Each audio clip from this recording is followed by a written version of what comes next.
So let me show you guys how to get the lamp stack set up on Red Hat Linux.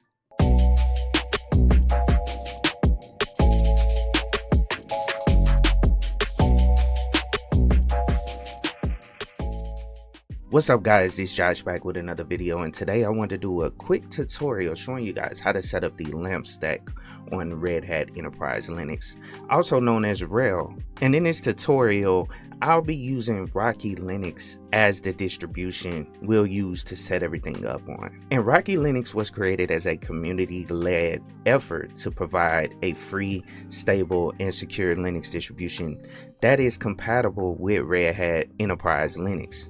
Now LAMP, let me explain LAMP. LAMP stands for Linux, Apache, MySQL, or MariaDB, and PHP, and is a popular combination of open source software used to build dynamic websites. So in this tutorial, I'll walk through steps of installing and configuring each component of the LAMP stack on a fresh installation of Rocky Linux. And we'll be using the package manager DNF to install the necessary software packages and the command line to configure them. And the main steps we'll cover is basically installing and configuring Apache web server, and then the same for MariaDB database server, as well as the setup and install of PHP. So let's get started and set up our LAMP stack on Rocky Linux. Before we move forward, I wanted to give a quick shout out to CIQ, the official partner of Rocky Linux. Rocky Linux is a Linux distribution that is intended to be a downstream complete binary compatible release using the Red Hat Enterprise Linux operating system source code. The project is led by Gregory Kurtzer, who was the founder of the CentOS project. So check out Rocky Linux at ciq.co. Alright, so this is a fresh install of Rocky Linux, and I set this up on a cloud platform, and so therefore it doesn't create any user accounts. It just goes on and build the system out using a root account. No other accounts are created, and I always like to have a user account with sudo privileges or that's a part of the wheel group, and so I'll walk you guys through how to do that. And so it's just a few commands, but let's just go down and walk through it. But add user is one of the commands that you can add a user account. So I'm gonna add user. This will go through and use the default settings that are set within the system to create an account. Now we have to modify that account by using the user mod command, and we need to use the A option for append that user. And then what we are appending is the group. So we basically appending the group of a user, and we want to add that user to the wheel group, which is a group that allows that user to have sudo privileges, just to break it down quickly. And then boom, and then now we have to set a password for this account, because right now it doesn't have a login password, which it needs, you know, in order for you to log in. So it's another command, is PASSWD, so basically password for the Josh account. Press enter, and we can add a user password, and boom, as you can see, all authentication tokens updated successfully. So this account has access in all those permissions that we gave it. So let's go down and exit out of this server and then log back into it, but we're going to use the Josh account in order to install everything. So let's go down and log in using that password we just set. Boom, let's go down and clear, and now we're logged into our Rocky Linux using a user account with sudo privileges. And so before we install anything, I want to show you guys how to upgrade the system or update the system. This is very simple to do. It only requires like 2 commands. I'll show you guys a few things right fast. So sudo DNF, and then you can check for updates by using check updates, and this will go out and check for updates, but it won't download or install any packages. So let's go down, press enter, and like I said, this account has sudo privileges. So as you can see right now, this gives you a test that the sudo privileges actually work. So let's go down, press enter, and as you can see, there are some updates. And like I said, this is a fresh install, so we're gonna go through and run these updates. And let me go down and clear so to get that off the screen so you guys can see exactly what I'm gonna type. But it's basically sudo DNF and upgrade, and this will upgrade all those packages for you on the system. All you have to do is type Y right here, and this basically lists out the packages as well. So you can use these commands interchangeably, but I just wanted to show you guys the check for updates. That'll check for the updates, and then this right here will check for the updates as well as resolve dependencies and everything for the system. But right here, this is where it'll download everything in the update. So I'll be back when this finishes. Let's go down, press enter, boom, and you'll see it go through. It'll download all the packages and then upgrade everything on the system as far as updates for the packages that are on there. All right, cool. So our upgrades are done on the system. Let's go down and clear right fast, and let me go down and go into the Apache install.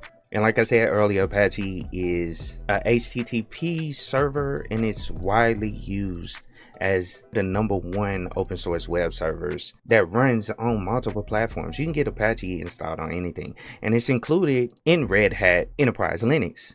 And like I said, it's designed to be robust and a secure web server. There are other ones out there like Nginx that are capable of doing the exact same thing, but I tend to favor Apache, so it all depends on what you want to use. But the LAMP stack includes Apache. So let's go down and get that installed. And it's very simple command, just like installing the updates or doing the updates on the system. It's just basically using that DNF package manager, but using the install option. And this will go through and install Apache. So sudo DNF and then -y, and I wanted to show you guys this because I didn't do that with the last one. I just wanted to just push Y when it pops up for the prompt, but you can avoid that by just putting -y in the command and then hit install, and then the package name is httpd, and it's basically a daemon. That's Apache. You know what I'm saying? I know the name, it looks different, but that is Apache web server. So let's go down and get this thing installed right fast. Boom. And let's go down and type in our sudo password, and then it'll go through the install. It'll install all the dependencies for Apache and all that good stuff. Now, one thing with software that I've noticed in Red Hat after playing with it for a while, it doesn't start the package right away like in Ubuntu or something like that. You have to enable and start a package after it's installed, and HTTPD is one of those packages you have to do it with, and all you have to do is type sudo. Now there's another utility on the system called systemctl, and this allows you to enable packages. So enable and then HTTPD, and when you type enable, it's just like on any other Linux distribution that uses systemctl. Enable will allow this package to start up each time the server reboots. Because if you don't run this enable, it won't flag this package as an application to start when the system reboots. And so it'll be turned off every single time. So this will set up the auto start. So let's go down and press enter. And what it does is basically it creates a symbolic link to systemd where it knows to start that service each time the system pops up. And also the service is not started, so we have to run another command, and it's very similar to enable, but all you have to do is type start. So sudo systemctl start httpd, and this will start our Apache server. So boom, good to go. And then you can check the status by going in, typing sudo systemctl status, and then we check the Apache server. So let's press enter, and boom, as you can see, it shows active and running. And then what we're looking for when it comes to enabled is right here. So this shows that this service is enabled, and so each time you restart the system, you know, it'll start up the Apache server. So let's go down and quit that. Now Apache is installed and fully set up, but you can't get to the server until you make changes to the firewall. And unlike Ubuntu, which is majority of the videos I show, with Red Hat Linux as well as Rocky Linux, which kind of follows that same way of doing things, the firewall is on by default. And so you have to make changes in order to access the web server. And let's just go down and run sudo firewall -command, and this will give us information about our firewall. And we could type another option in here, so --state, and this will give us the state of the firewall, and you'll see that it is running. So boom, you'll see it's running. So the firewall is actually running. So you won't be able to get to the web server on port 80. So let's go down and open up that port right fast, and you use the same command, the firewall command. Just remove this stat off of here, and what you want to do is open it up permanently. If you don't open it up permanently, then that port will be closed on reboot. So you want to use this option to permanently open up this port. And then there are services that you can add to the firewall. It's similar to UFW. You can add a service, but the service for Apache is HTTP. And so all we have to do is hit add -service, and I'm showing you guys the easy way, because you can just add the ports individually, which I want to show you guys. It's not that difficult. You can search it up, you know, look at how this works, but I just wanted to show you guys the easiest way. So HTTP, and that'll open up port 80. Now let's say you need to open up port 443, then it's HTTPS. So all you got to do is type for both of them. I just want to show you guys port 80 because that's what we're going to be working with, because this server doesn't have any domains on it, and there's no reason to encrypt the server. I'll remove this server after I finish this video. So let's go down and press enter. That'll add that service and open up that port through the firewall so people can access the web server. Now after adding this, you have to restart the firewall in order to get it to work. So let's go down and type sudo systemctl and then restart, and then firewall D, which is the daemon that controls the firewall. So let's go down and press enter. Boom, that'll restart the firewall, and now we can test out if our Apache server is fully working. We know it's working, but the best way is by going to the server's IP address. Now let me show you guys how to get that IP address, and they have the IP command on RHEL as well. So IP A, and this will give us the IP addresses for all the interfaces that are on the system. So let's go down and press enter, and what we're looking for is ethos 0, and we want to look at inet, which gives you the IP address, the IP version 4 for the server. So what I'm gonna do is copy it. I got to highlight it. I'm gonna copy it, and then we're gonna go over to our browser and go to that IP address to verify that Apache is up and running. And just show you guys, this is IP version 6 down here, but all you gotta do is go to the IP version 4. That'll get us to the server.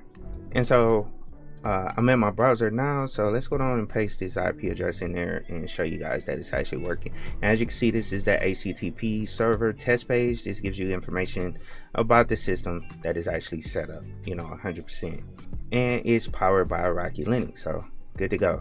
All right, cool. So Apache is set up. Let's go down and get to the PHP port, which is basically the server-side scripting language.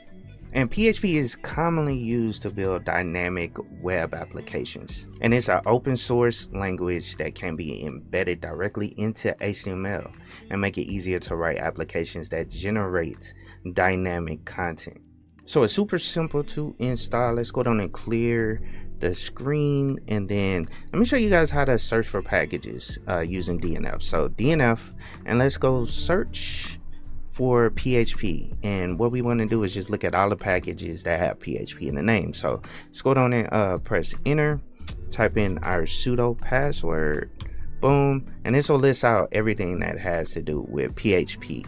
And what we're going to do is install the main scripting language right here, PHP, boom. And then also, since we're going to install MariaDB on here as well, we need some modules installed as well. So I'm gonna show you guys the base modules, but so PHP, and then PHP MySQL ND, that is the module for PHP applications that use MySQL databases. So we need that package.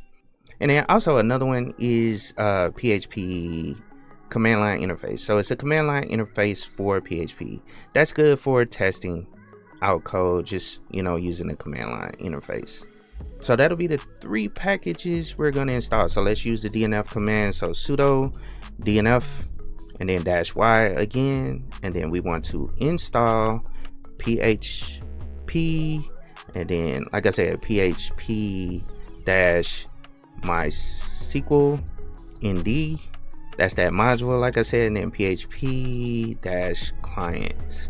And like I said, it all depends on what you need. That's why I wanted to show you guys how to search because there are modules for other things, but I just want to show all those because I want you to make that decision. There's too many options or whatever, and I want you guys to make that decision based on what application you're going to be hosting from the web server. So let's go down and press enter, get PHP installed, and like I said, it'll resolve those packages, get the dependencies, go down and install it. And it's super quick because these applications are small, or these modules, PHP is actually small, all that good stuff. So now let's test out PHP. Let's just verify that it's there, that it's actually working. And the easiest way to do that is to create some PHP, a PHP file. Now the default location for HTTP D or Apache is var www.html. That's the location where the default site is at, the one that we popped up on the website by going to the IP address. So that is the location for this. So before we create that file, let's go down and restore Apache, and all you have to do is use that systemctl command. So sudo systemctl and then restart http d.service, and let's press enter. That'll restore our Apache server. And let's go down and create our file. So all we have to do is type sudo, we can use vi, and then var www html, and then what I want to do is just create a test PHP file. So test.php, and vi is a text editor, and basically what it's going to do is create that file and then allow you to edit that file using vi, which is basically where vim comes from. So let's go down and press enter. That'll open up that file. So in order to start writing to the file, because it's kind of weird, you have to press I for insert. That'll go down and open up the file so we can start editing it. And then let's go down and type out our PHP, and then question. Let's start the line off right, and let's press enter, return PHP. And then what we want to do is just pull up that info, and let's put parentheses, and then let's close out that line by putting the semicolon, and then let's close out our PHP on the next line.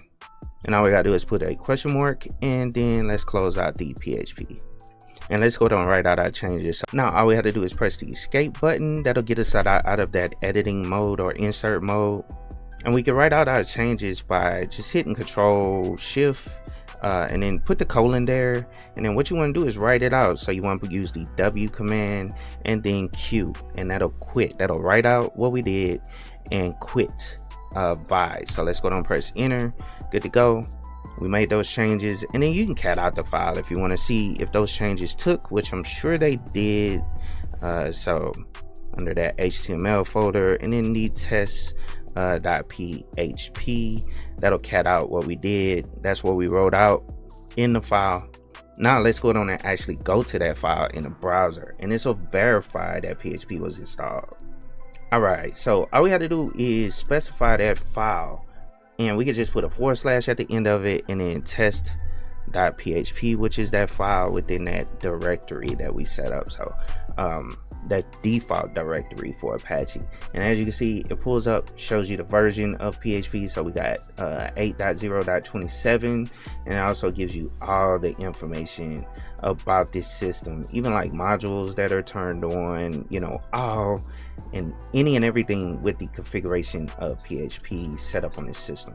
Okay, so we verified that PHP is good to go, and so now let's move on to the last application we need to install, which is MariaDB, which is like one of the most popular open source relational database management systems that's often used with web applications to store and retrieve that data. Now, MariaDB is a community-driven fork of MySQL. Back in the day, a lot of people used MySQL until they made changes to how they operate, and it's not community-driven. It's owned by Oracle, and essentially the fork was created because of that, and it's community-driven, with the same features and capabilities as MySQL. Now on RHEL, the Apache web server can be configured to work with MariaDB to store and, like I said, retrieve data for web applications. And this is typically done using PHP. That's why we needed PHP installed, and that's why that's part of the stack. So enough talk, let's go down and get MariaDB installed, and let's go down and clear the screen. Very simple, just like installing PHP or the other applications. Apache, we're going to use that DNF package manager, so all we have to do is type sudo DNF, and then let's search again, just show you guys MariaDB, and press enter. Boom. Just go down and type in our sudo password so you guys can see the different packages that are there. It'll go through there, or like modules, libraries, and all that stuff you can add to it, but this is what we're going to install. So MariaDB, and then also what we're looking for is the MariaDB server. So that's what we want right there. We're just going to install those two packages. And like I said, you can install other things depending on what you need. It's similar to PHP. You can add other things to the install, or install other utilities. There's some server utilities you can install as well.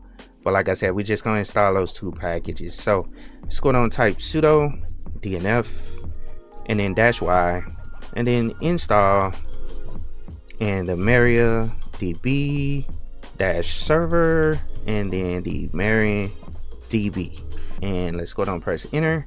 I'll go through and install everything we need. It'll like resolve those dependencies, everything it needs for MySQL to get up and running on the system. All right, cool. And so it didn't take long, and just like Apache, you have to enable the service. That'll permanently enable it, so it'll start up every time the server comes up, so we can run through those commands right fast. So sudo systemctl, and then enable MariaDB.service, and press enter. Boom, that'll create those symbolic links that we need for it, so it'll start up every single time. And then also we need to start the package, so, or the actual application, we need to start that service so it's running in the background. Boom. And then let's go down and check the status so you guys can see that it is started and enabled. And I misspelled it, but status, and press enter. That'll show you guys the status, so it's active, running, and the service is enabled, so we get to go. So let's go down and press Q. That'll get us out of there, and let's go down and clear the screen, because you have to run through the securing of the MySQL databases. And as you'll see, MySQL is still there as far as the commands that you use when running certain things on here. When you have MariaDB installed, like I said, it's a fork, but those commands are still there. So there's a script that's built in when you install MariaDB as well as MySQL that you need to run, and this will allow you to secure that installation, especially if it's open up to the world. Now that script, all you have to do is write sudo MySQL _secure, and then _installation, and this will run that script for us, and we can go through and install it. So right here it says enter current password. I'm gonna skip that. I'm gonna press enter because there is no password, and then switch to sockets authentication, and I want to type Y for yes. Boom. Change the root password. This is exactly what we want to do. So you want to put Y, press enter, and this is where we set our root password for MySQL. Now it's different from the root password for the server. It's a different account. It's a MySQL account that allows you to manage the server, so you want to set a password for that. So make it super secure. Write it down somewhere so you got to worry about it, remembering it, but make it secure as possible. I'm just doing something easy because I'm going to remove this server after that. Now it goes through a whole bunch of steps to secure the server. Like right here, by default, a Marian installation has anonymous user. You want to remove that. So all you gotta do is press enter, because the Y is capital. That lets you know that's the default. So just press enter there. Root should only be allowed to connect from localhost. So yes, definitely you want to do that. And like I said, all these features are being turned off to properly secure your server. Now there are other things that you could do to secure it even more, but this is just the basics, just to get everything secure as possible once you have a new installation of MariaDB on your system or MySQL. So remove the test databases. Yes, we do want to do that, and then reload privileges. And now we're good to go. It cleans up, and now we're good to go. Your installation is secure, and this is an important step. You just want to make sure you run that script. It'll run through, clean up the server, make it as secure as possible. Now let's go down and test that we can get into our MariaDB server, and all we have to do is type MySQL. And like I said, this is an example of those commands being used across the board. Even on MariaDB, it didn't make sense to change this to MariaDB when you could just use MySQL. It's quicker command. So that's you. For the user, and we want to specify what user we want to log into. That's the only user on this server, that's for. And then -P for the password. That'll just prompt it to ask you for the password for the root account that we set when we went through this script. So let's go down, press enter. It's going to access that password that we set. And that's what you need to use in order to get into it until you start creating other accounts for applications and data that's stored on the system. Now, as you can see, we're logged into it. This is server version 10.5.16 of MariaDB. And the only thing you can do is run a SQL command. So if you know SQL, just test out the server just to make sure it's good to go. But I'll just run something super simple like show databases. And then you have to put the semicolon to close out SQL. So show databases, press enter. That'll show us our databases on the system. So these are just base databases for the actual server. And that lets us know that our server is fully configured and set up properly. So we can just type quit. That'll get us out of MySQL or MariaDB. And there you have it. Our LAMP stack is up and running on Rocky Linux. And just to recap, we installed and configured Apache, which is our web server application. We installed and configured MariaDB, which is our database server. And finally, we installed and configured PHP, which is our programming language. And by following these steps, we've created a robust and reliable platform for hosting dynamic web applications on RHEL using Rocky Linux. And I hope you found this tutorial helpful and informative. If you have any questions or comments, please leave them in the comment section below. And thanks for watching, and don't forget to subscribe to the channel for more Linux and open source tutorials. And I hope you have a wonderful day, and of course, keep it techie.